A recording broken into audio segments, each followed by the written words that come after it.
नमस्कार दोस्तों। कैसे हैं आप सब। उम्मीद करता हूं आप सब अच्छे होंगे और आपकी तैयारी भी बहुत अच्छी चल रही होगी। आज के इस वीडियो में हम लोग एमसीक्यूज नहीं करने वाले हैं, हम लोग डिस्कस करने वाले हैं कि हमारी जो तैयारी है उसकी स्ट्रैटेजी जो है वो क्या होनी चाहिए। जैसा कि आप सबको पता है कि जुलाई से एग्ज़ाम स्टार्ट होने वाली है। ठीक है, मैं ज़रा पेन सेलेक्ट कर लूँ और फिर हम करते हैं ज़रा चर्चा।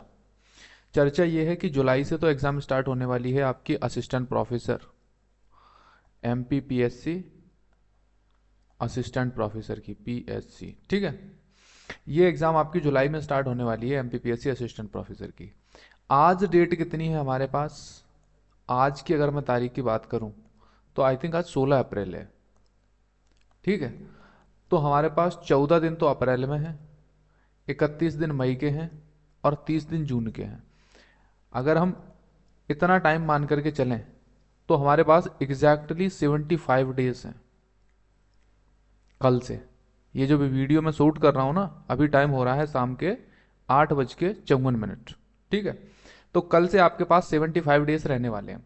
तो आज के इस वीडियो में हम ये डिस्कस करेंगे कि हम इन 75 डेज को किस तरीके से यूटिलाइज कर सकते हैं अपने पेपर नंबर 1 के लिए।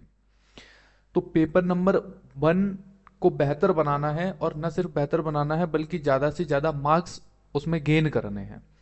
तो इसके लिए इन 75 डेज को हम कैसे यूटिलाइज करें ताकि हमें मैक्सिमम आउटपुट मिल सके।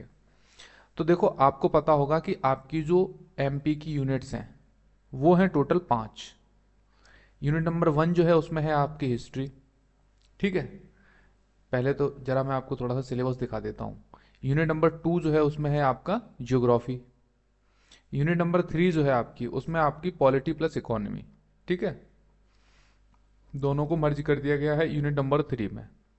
यूनिट नंबर 4 जो है उसमें है आपका एमपी का art and culture, tribes, art and culture.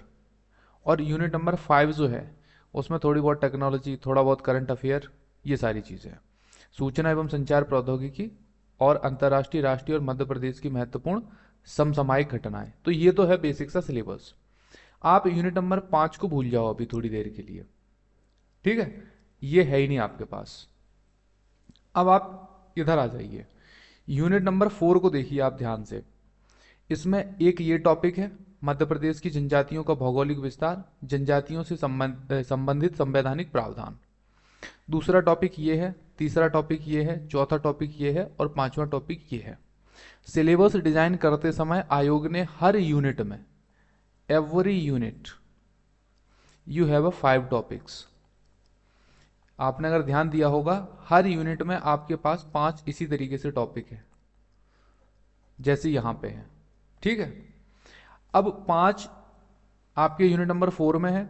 Unit number जो 3 है उसमें 5 नहीं 10 टॉपिक हैं, क्योंकि 5 हैं पॉलिटी के और 5 हैं इकोनॉमी के। यूनिट नंबर 2 में ज्योग्राफी के 5 टॉपिक हैं और यूनिट नंबर 1 में हिस्ट्री के 5 टॉपिक हैं। तो हमारे पास टोटल यूनिट नंबर 1 के 5 टॉपिक, यूनिट नंबर 2 के 5 टॉपिक, यूनिट नंबर 3 के 10 टॉपिक और यूनिट नंबर 4 के 5 टॉपिक। तो ये हमारे पास हो जाते हैं टोटल 25 टॉपिक। ये हम एक ब्रॉड कैटेगरी लेकर के चल रहे हैं। टोटल हमारे पास 25 टॉपिक्स हैं एमपी की जीके। यूनिट नंबर 5 मैंने क्या कहा कि इसको भूल जाओ अभी थोड़ी देर के लिए, ये एग्जिस्ट ही नहीं करती, ऐसा मान के चलो। ठीक है, अब ये जो यूनिट नंबर, ये जो आपके 25 टॉपिक्स हैं, अगर आप इनको डिवाइड करो इस तरह से कि एक दिन में, सॉरी 3 दिन में मुझे एक टॉपिक कंप्लीट करना है, 1, 2 और 3, टोटल 3 दिन में आप एक टॉपिक कंप्लीट करो, जो कि कोई बड़ी बात नहीं है अगर आप ठीक से पढ़ोगे और आप 1 से 1.5 घंटा अगर डेली दोगे, 1 से 1.5 घंटा नहीं, कम से कम 2 से ढाई घंटे, तब जाकर के आपका ये टॉपिक कंप्लीट हो पाएगा। अब जैसे यहाँ पे लिखा है मध्य प्रदेश का प्राचीन इतिहास, प्रागैतिहासिक कालीन इतिहास, आद्य ऐतिहासिक कालीन इतिहास और ऐतिहासिक काल में मध्य प्रदेश का इतिहास। तो आप 3 डेज तो इस टॉपिक को दे सकते हो, मध्यकालीन इतिहास 3 डेज इसको, उसके बाद आधुनिक 3 दिन इसके, मध्य प्रदेश का स्वतंत्रता आंदोलन में योगदान 3 दिन इसके, और मध्य प्रदेश का जनजातीय इतिहास और जनजातीय साहित्य 3 दिन इसके। अब ये जो लिखा है ना, मेडाइवल और मॉडर्न, अगर आपने इससे पहले एमपी का जीके नहीं पढ़ा है तो हो सकता है कि इसमें आपको 4-4 दिन लग जाएं, ठीक है। लेकिन ये जो पहला यूनिट है, ये सॉरी पहला जो टॉपिक है, ये अगर आप ठीक से पढ़ोगे तो आप 2 दिन में निपटा लोगे। इसमें इतना ज़्यादा कंटेंट नहीं है। तो कहने का मतलब ये है कि ये हमने एक ब्रॉड कैटेगरी में डिवाइड किया है कि एक टॉपिक को अगर हम 3 दिन में लेकर के चलते हैं, एक टॉपिक 3 डेज, ठीक है। तो 25 topics 3 is equal to 75, exactly उतने ही दिन जितने दिन हमारे पास हैं कल से। तो इस तरीके से अगर आप अपनी तैयारी करते हो तो आप सिलेबस को बहुत अच्छे तरीके से कवर कर पाओगे। अब ये तो हो गया कि भाई एक टॉपिक हमें 3 दिन में कवर करना है, बट पढ़ना कैसे है, पढ़ना किस तरीके से है, कवर किस तरीके से करना है, उसकी भी जरा चर्चा कर लेते हैं। उसकी चर्चा ये है कि मैं ये मान के चल रहा हूं कि आपकी जो पेपर 2 है, जो कि आपका मेन सब्जेक्ट है, उसको आप अपने हिसाब से 4-5-6 जितना आपके पास समय होगा आप उतने घंटे दे रहे होगे, ठीक है। लेकिन आपका जो पेपर नंबर 1 है, इसको आपको कम से कम 2 और ज्यादा से ज्यादा 3 घंटे इतना आपको टाइम देना पड़ेगा। 2 से 3 घंटे, 3 घंटे से ज्यादा मत दीजिए, लेकिन 2 घंटे से कम भी मत दीजिए। अब इन 2 घंटों को कैसे डिवाइड करना है, 1 घंटे यानी कि for 1 hours you have to study, 1 घंटे तो आपको पढ़ना होगा और अगले 1 घंटे में आपको क्या करना होगा, एमसीक्यूज लगाने होंगे, ठीक है। जैसे मान के चलिए आपने टॉपिक उठाया मध्य प्रदेश का प्राचीन इतिहास, इसमें है आपका प्रागैतिहासिक कालीन, आपने 1 घंटे में ये प्रागैतिहासिक कालीन वाला टॉपिक कंप्लीट कर लिया। अब आप एमसीक्यूज लगाइए इस प्रागैतिहासिक कालीन टॉपिक से रिलेटेड जितने क्वेश्चंस आपको मिल रहे हैं वो एमसीक्यूज लगाइए। इसी तरीके से अगर आप 3 घंटे दे रहे हो तो मैं आपसे कहूंगा कि 1.5 घंटा पढ़ने का और कह लीजिए कि 2 घंटा पढ़ने का, ठीक है, और 1 घंटा एमसीक्यू का, यानी कि उसकी प्रैक्टिस ये आपको डेली करनी है, ठीक है। तो इस तरीके से अगर आप डेली पढ़ोगे तो 1 घंटा पढ़ाई और 1 घंटा प्रैक्टिस, और इस तरीके से आप 3 से 4 दिन में, अगर आप सिंसियरली पढ़ रहे हो तो 3 से 4 दिन में आप एक टॉपिक कवर कर लोगे, ठीक है। हो सकता है किसी में ज़्यादा टाइम लग जाए, 5-6 दिन भी लग सकते हैं, लेकिन फिर कुछ टॉपिक ऐसे भी हैं जो 1 दिन में ही कवर हो जाएंगे। तो ऑन एन एवरेज आप 3 से 4 दिन लेकर के चल सकते हो। तो इस तरह से आपकी जो 4 की 4 यूनिट हैं, यूनिट नंबर 1 से लेकर यूनिट नंबर 4 तक, ये चारों यूनिट आपके एग्जाम होने से पहले बहुत अच्छे तरीके से आप इनको एक बार पढ़ चुके होंगे, ठीक है। आप इनको एक बार पढ़ चुके होंगे और एक बार आप इनको एक एक बार सबके क्या लगा चुके होंगे, एमसीक्यूज, ठीक है। तो ये है आपका पढ़ने का तरीका कि आपको पढ़ना किस तरह से। अब यूनिट नंबर जो 5 है जो मैंने आपको छुड़वाई है, एक सेकंड, ये रही यूनिट नंबर 5। यूनिट नंबर 5 में आपके 2 टॉपिक हैं, एक तो है टेक्नोलॉजी का टॉपिक, ये दोनों है टेक्नोलॉजी से रिलेटेड, और ये तीनों टॉपिक जो है ये हैं करंट अफेयर से रिलेटेड, ठीक है, करंट अफेयर और टेक्नोलॉजी। तो ये जो टॉपिक है करंट अफेयर, ये ऐसा सब्जेक्ट नहीं है कि जिसको आप बैठ करके पढ़ें, कि आप बैठ के 1-1 घंटे 2-2 घंटे बैठ के करंट अफेयर पढ़ रहे हो। करंट अफेयर इस तरीके से नहीं पढ़ा जाता है कि आप टेक्स्ट बुक ले ली आपने मार्केट से, कोई मैगजीन खरीद ली और आप बैठ के रट रहे हो उसको, ठीक है। इसके लिए क्या करने वाले हैं हम, मैं अपने तरफ से बताऊं कि इसमें मेरा क्या योगदान रहेगा।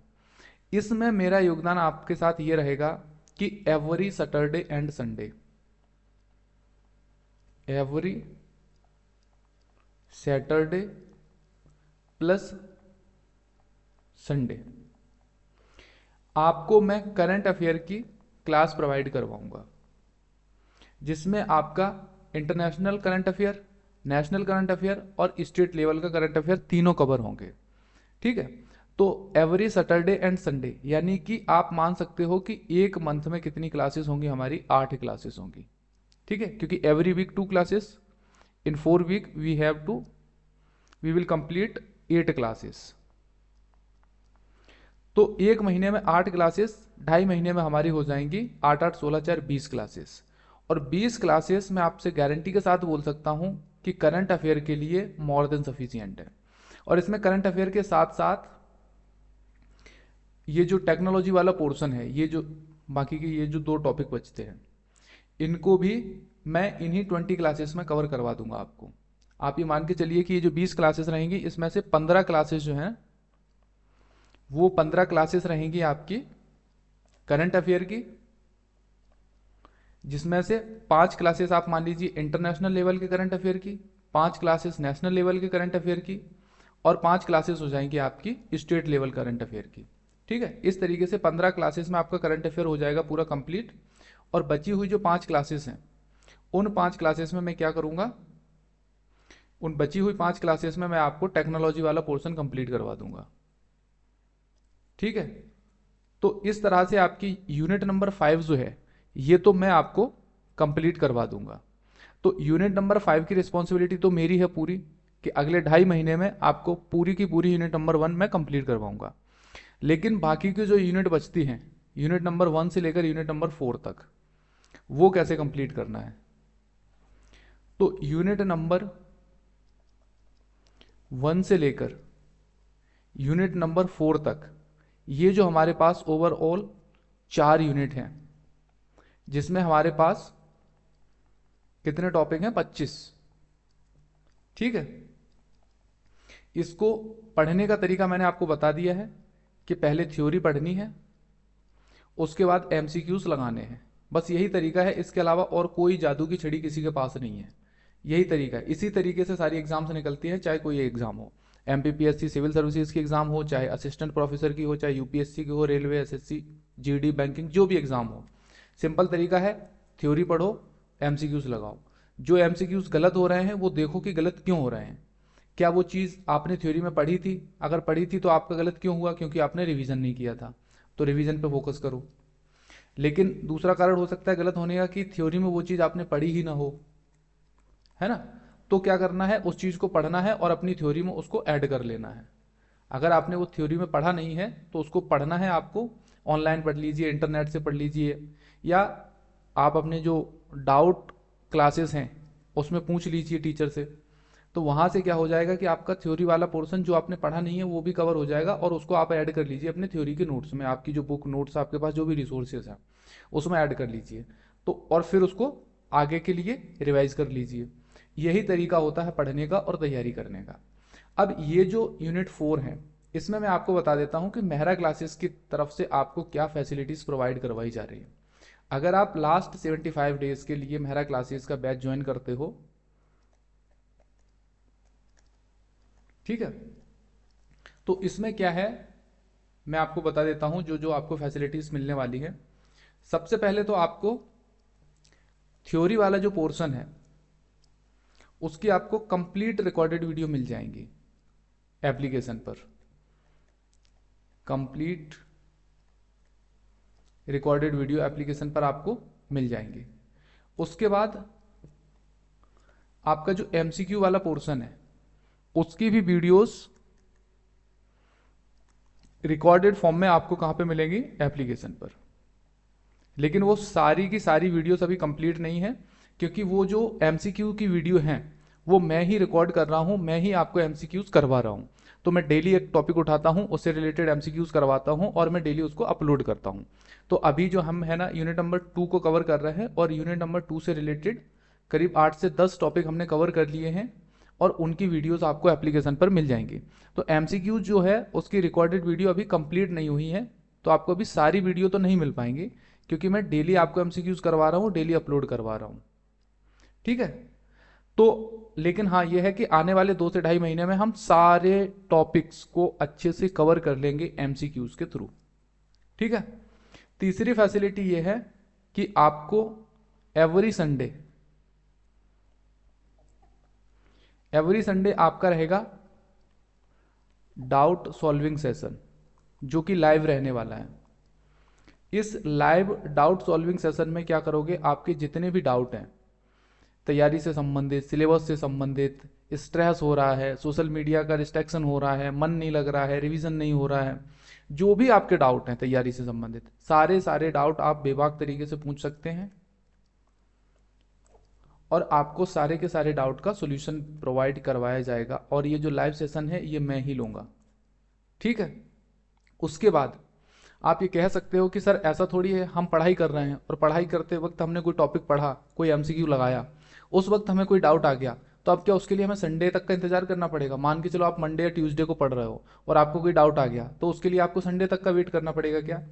तो उसके लिए हमने एक फैसिलिटी है, एक है व्हाट्सएप ग्रुप, ठीक है। उस व्हाट्सएप ग्रुप पर आप अपना डाउट भेज सकते हैं। जैसे ही आप अपना डाउट उस व्हाट्सएप ग्रुप पे भेजोगे, मैं भी उसमें ऐड रहूंगा, आप भी उसमें ऐड रहोगे, तो आपका डाउट जो आपने भेजा है मैसेज, मैं जैसे ही देखता हूं तुरंत मैं आपको उसका सॉल्यूशन प्रोवाइड करवाऊंगा, ठीक है। तो ये तो हो गया डेली बेसिस पे सॉल्यूशन। तो ये वो मेजर फैसिलिटीज हैं जो अगर आप मेहरा क्लासेस की बैच ज्वाइन करते हो पेपर 1 एमपीजीके के लिए, तो आपको ये फैसिलिटीज मिलने वाली हैं। पहला, आपको कंप्लीट थ्योरी मिलेगी। दूसरा, आपको कंप्लीट एमसीक्यूज मिलेंगे जो कि मेरे द्वारा करवाए जाएंगे। तीसरा, आपको हर संडे को डाउट सेशन रहेगा। चौथा, आप डेली डाउट अपने शेयर कर सकते हो और उनको रिजॉल्व कर सकते हो, व्हाट्सएप ग्रुप के थ्रू आप अपने क्वेश्चन पूछ सकते हो, ठीक है। और साथ ही साथ जो सबसे मोस्ट इंपॉर्टेंट फैसिलिटी मिलने वाली है वो ये है कि आपकी जो यूनिट नंबर 5 है, अभी जैसा कि मैंने ऊपर आपको बताया था कि यूनिट नंबर 5 में जो आपका करंट अफेयर वाला पोर्शन है और टेक्नोलॉजी वाला वो पोर्शन है, ये दोनों के दोनों पोर्शन जो है वो मैं सैटरडे और संडे को मैं क्लास लूंगा और इन क्लासेस के थ्रू आने वाले 2.5 महीने में मैं आपका ये यूनिट नंबर 5 इसको कंप्लीट करवा दूंगा और आपको पता भी नहीं चलेगा। ये क्लास एक तरीके से रिफ्रेशिंग क्लास रहने वाली है। जैसा होता है ना कॉर्पोरेट में जो काम करते हैं मंडे से लेकर फ्राइडे तक, वो सैटरडे और संडे को रिफ्रेश होते हैं, छुट्टी रहती है, हॉलीडे एंजॉय करते हैं। तो उसी तरीके से हम यूनिट नंबर 5 को लेकर के चलेंगे और अगले 2.5 महीने में हम वीकेंड पढ़ेंगे यूनिट नंबर 5 को, और वीकेंड पढ़ के ही हम उसको आराम से निपटा लेंगे। तो आप यूनिट नंबर 5 का तो टेंशन ही छोड़ दीजिए, उसकी पूरी रिस्पॉन्सिबिलिटी मेरी है। आप बस मेरी क्लासेस को देख लेना, ठीक है, और मैं जो आपको काम दूं उसको कर लेना। बाकी आपको कुछ परेशान होने की जरूरत नहीं है। तो यूनिट नंबर 5 की तो पूरी रिस्पॉन्सिबिलिटी मेरी है, पूर्ण जिम्मेदारी मेरी है। मैं यहाँ पे लिख देता हूँ, ये रिकॉर्ड हो रहा है ना, पूर्ण उत्तरदायित्व तो मेरा है, ठीक है। ये लिखित में हो गया। तो अब बचती हैं बाकी की 4 यूनिट। तो उनके लिए मैंने आपको स्ट्रैटेजी बता दी है और मैंने आपको बताया है कि ये जो यूनिट नंबर 4 है, ये चारों की चारों जो यूनिट है, इनके लिए समय बहुत ज़्यादा नहीं है। अगर आपने इससे पहले एमपीजीके नहीं पढ़ा है तो आपको थोड़ी सी प्रॉब्लम होगी, क्योंकि सिलेबस काफ़ी ज़्यादा है और सिर्फ 75 डेज बचे हैं।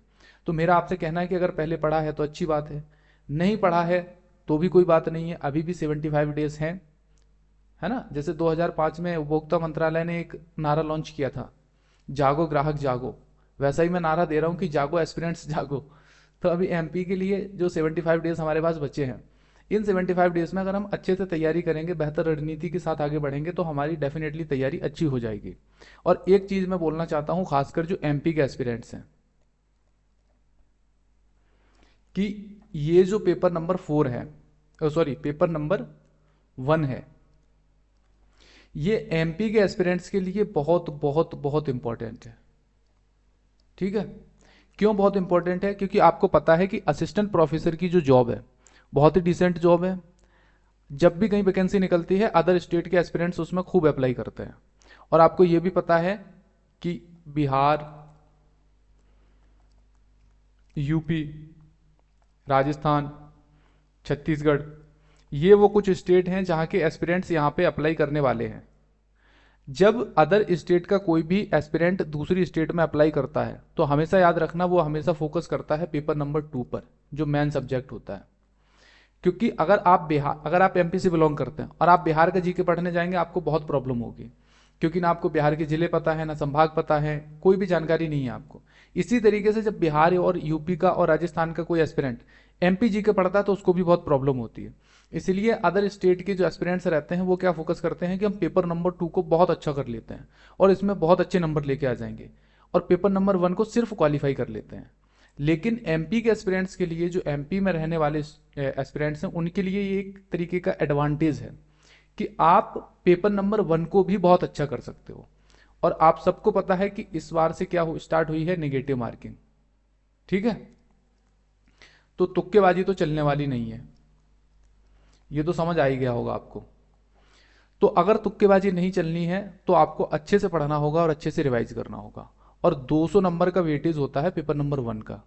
200 मार्क्स जो है ना, वो कम नहीं होते, और खासकर तब जब नेगेटिव मार्किंग स्टार्ट हो गई है। तो अगर आप एमपी से बिलोंग करते हैं तो मेरा आपको स्पेशल एक तरीके से रिकमेंडेशन है कि आप पेपर नंबर 1 को बिल्कुल भी लाइटली मत लीजिए। जितना आप मेहनत और जितना फोकस आप पेपर नंबर 2 पे कर रहे हो, अपने मेन सब्जेक्ट पे कर रहे हो, उतना ही एमपी पर भी करिए, क्योंकि ये भी आपके सिलेक्शन में उतनी ही भूमिका निभाएगा जितनी कि बाकी। बल्कि जो आपके कॉम्पिटिटर हैं अदर स्टेट के, उनसे आगे निकलने में आपको ये हेल्प करेगा पेपर नंबर 1। ये आपके पास एक एज है अगर आप एमपी से बिलोंग करते हो तो इस एडवांटेज को लूज मत कीजिए। 75 डेज बचे हैं, संडे मंडे फ्राइडे ये वो, बर्थडे शादी पार्टी, सारी चीज़ें साइड में रख दो। 75 डेज जो बचे हैं, अच्छे तरीके से इनको यूटिलाइज कर लो, बढ़िया तरीके से मेहनत कर लो। पेपर नंबर 1 पेपर नंबर 2 को अच्छे से पढ़ो, रिवाइज करो, एमसीक्यूज लगाओ, एग्जाम दो और सिलेक्शन लो। ठीक है, तो अगर आप मेहरा क्लासेस के साथ जुड़ना चाहते हैं तो आप बिल्कुल जुड़ सकते हैं, आपका तहे दिल से स्वागत है। और मैं और मेरे साथ मेहरा क्लासेस की पूरी टीम पूरे एफर्ट के साथ, ईमानदारी के साथ आपके साथ मेहनत करेंगे, और हम पूरी कोशिश करेंगे कि आपका सिलेक्शन सुनिश्चित हो। हमारी तरफ से जितनी मेहनत हम कर सकते हैं, जितने एफर्ट्स हम लगा सकते हैं, वो उतनी मेहनत उतनी एफर्ट्स हम पूरी ईमानदारी के साथ आपके साथ लगाएंगे। ठीक है, तो अगर आप जुड़ना चाहते हैं तो आप जुड़ सकते हैं, अदरवाइज मैंने आपको ये स्ट्रैटेजी बताई है, आप इस स्ट्रैटेजी के थ्रू अपनी तैयारी को बेहतर बना सकते हैं और अपने सिलेक्शन के जो चांसेस हैं उनको इंक्रीज कर सकते हैं। आई होप आपको ये स्ट्रैटेजी थोड़ी बहुत पसंद आई होगी, और अगर आपको अच्छी लगी है तो आप इसको फॉलो कीजिए और फॉलो करके अपनी तैयारी को बेहतर बनाइए। ठीक है, अपना कीमती समय देने के लिए बहुत बहुत धन्यवाद। आज के इस वीडियो में इतना ही। Thank you so much, take care.